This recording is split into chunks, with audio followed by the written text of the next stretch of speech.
एक ऐसी ही संपूर्ण जानकारी। 60 साल तक भारत में प्रतिबंधित रहा था नाथूराम का अंतिम भाषण कि आखिर उन्होंने गांधी को क्यों मारा। 30 जनवरी 1948 को नाथूराम ने महात्मा गांधी की गोली मारकर हत्या कर दी थी, लेकिन नाथूराम गोडसे इस घटना के बाद घटनास्थल से फरार नहीं हुआ, बल्कि उसने आत्मसमर्पण कर दिया। नाथूराम गोडसे समेत 17 अभियुक्तों को गांधी जी की हत्या के लिए मुकदमा चलाया गया। इस मुकदमे की सुनवाई के दरमियान न्यायमूर्ति खोसला ने नाथूराम से अपना वक्तव्य पढ़कर सुनाने को कहा, जिसे न्यायमूर्ति ने स्वीकार कर लिया। हालांकि सरकार ने नाथूराम से इस वक्तव्य पर प्रतिबंध लगा दिया था, लेकिन नाथूराम के छोटे भाई और गांधी जी की हत्या के सहयोगी गोपाल गोडसे ने 60 साल की लंबी कानूनी लड़ाई लड़ने के बाद सुप्रीम कोर्ट में विजय प्राप्त की और नाथूराम का वक्तव्य प्रकाशित किया गया। नाथूराम गोडसे ने गांधी हत्या के पक्ष में अपनी 150 दलीलें न्यायालय के समक्ष प्रस्तुत की। तो दोस्तों, आज हम आपको दिखाने जा रहे हैं उसी वक्तव्य से कुछ मुख्य अंश। नाथूराम का विचार था कि गांधी जी की अहिंसा हिंदुओं को कायर बना देगी। कानपुर में गणेश शंकर विद्यार्थी को मुसलमानों ने निर्दयता से मार दिया था। महात्मा गांधी भी हिंदुओं से गणेश शंकर विद्यार्थी की तरह अहिंसा के मार्ग पर चलना और बलिदान करने की बातें करते थे। नाथूराम गोडसे को भय था कि गांधी जी की अहिंसा वाली नीति हिंदुओं को कमजोर बना देगी और वो अपना अधिकार प्राप्त नहीं कर पाएंगे। 1919 को अमृतसर के जलियांवाला बाग में गोलीकांड के बाद से पूरे देश में ब्रिटिश हुकूमत के खिलाफ आक्रोश उफान हो गया था। भारतीय जनता इस नरसंहार के खलनायक जनरल डायर पर अभियोग चलाने की मंशा को लेकर गांधी जी के पास गई,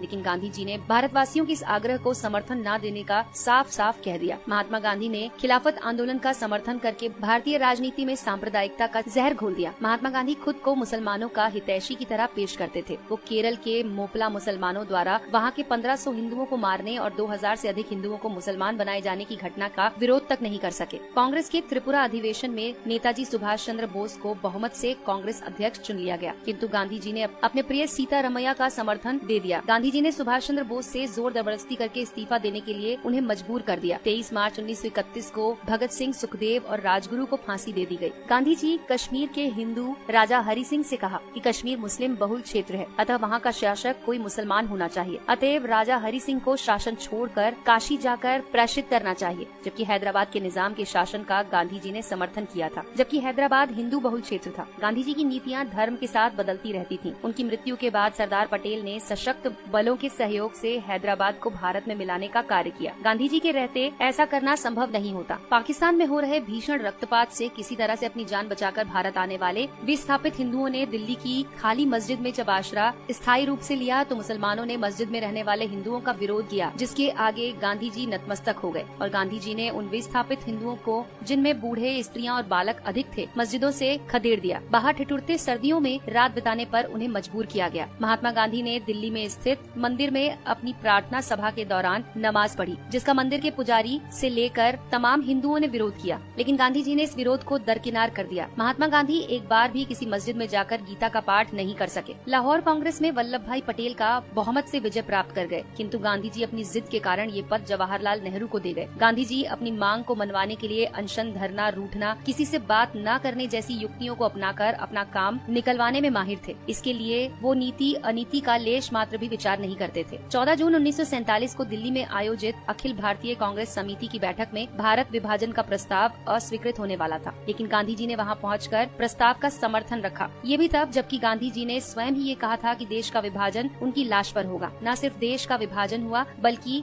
लाखों निर्दोष लोगों का कत्लेआम भी हुआ। गांधी जी ने कुछ नहीं किया। धर्मनिरपेक्षता के नाम पर मुसलमान तुष्टीकरण की नीतियों के जन्मदाता महात्मा गांधी ही थे। जब मुसलमानों ने हिंदी को राष्ट्रभाषा बनाए जाने का विरोध किया, तो महात्मा गांधी ने इसे स्वीकार कर लिया। हिंदी की जगह हिंदुस्तानी को बढ़ावा देने लगे। बादशाह राम और बेगम सीता से शब्दों का चलन शुरू हुआ। कुछ एक मुसलमान द्वारा वंदे मातरम गाने का विरोध करने पर महात्मा गांधी झुक गए और इस प्रस्ताव को भारत का राष्ट्रगान नहीं बनने दिया। गांधी जी ने अनेक अवसरों पर शिवाजी, महाराणा प्रताप, गुरु गोविंद सिंह जी को पथभ्रष्ट देशभक्त कहा। वहीं दूसरी ओर गांधी जी ने मोहम्मद अली जिन्ना को कायदे आजम कहकर पुकारा। कांग्रेस ने 1931 में स्वतंत्र भारत के राष्ट्र ध्वज बनाए जाने के लिए एक समिति का गठन किया था। इस समिति ने सर्वसम्मति से चरखा और भगवा वस्त्र को भारत का राष्ट्र ध्वज के डिजाइन को मान्यता दी, किंतु गांधी जी की जिद के कारण उसमें तिरंगा बनाया गया। जब सरदार वल्लभ भाई पटेल के नेतृत्व में सोमनाथ मंदिर का सरकारी व्यय पर पुनर्निर्माण करने का प्रस्ताव पारित किया गया, तब गांधी जी, जो कि मंत्रिमंडल के सदस्य भी नहीं थे, सोमनाथ मंदिर पर सरकारी व्यय के प्रस्ताव को निरस्तर कर दिया और 13 जनवरी 1948 को आमरण अनशन के माध्यम से सरकार पर दिल्ली की मस्जिदों का सरकारी खर्च से पुनर्निर्माण करने का दबाव डालने लगे। भारत को स्वतंत्रता के बाद पाकिस्तान को एक समझौते के तहत 75 करोड़ रुपए देने थे। भारत ने 20 करोड़ रुपए दे भी दिए थे, लेकिन इसी बीच 22 अक्टूबर 1947 को पाकिस्तान ने कश्मीर पर आक्रमण कर दिया। केंद्रीय मंत्रिमंडल ने आक्रमण से क्षुब्ध होकर 55 करोड़ की राशि न देने का निर्णय ले लिया था, जिसका महात्मा गांधी ने विरोध किया और आमरण अनशन शुरू कर दिया, जिसके परिणाम स्वरूप 55 करोड़ की राशि भारत ने पाकिस्तान को दी। महात्मा गांधी भारत के नहीं अपितु पाकिस्तान के राष्ट्रपिता थे, जो हर एक कदम पर पाकिस्तान के पक्ष में खड़े रहे, फिर चाहे पाकिस्तान की मांग जायज हो या नाजायज। गांधी जी ने कदाचित इसकी परवाह नहीं की। तो दोस्तों, इन घटनाओं को देश विरोधी मानते हुए नाथूराम गोडसे ने महात्मा गांधी की हत्या को न्यायोचित ठहराने का प्रयास किया। नाथूराम ने न्यायालय में स्वीकार किया कि महात्मा गांधी बहुत बड़े देशभक्त थे। उन्होंने निस्वार्थ भाव से देश सेवा की। मैं उनका बहुत आदर करता हूँ, लेकिन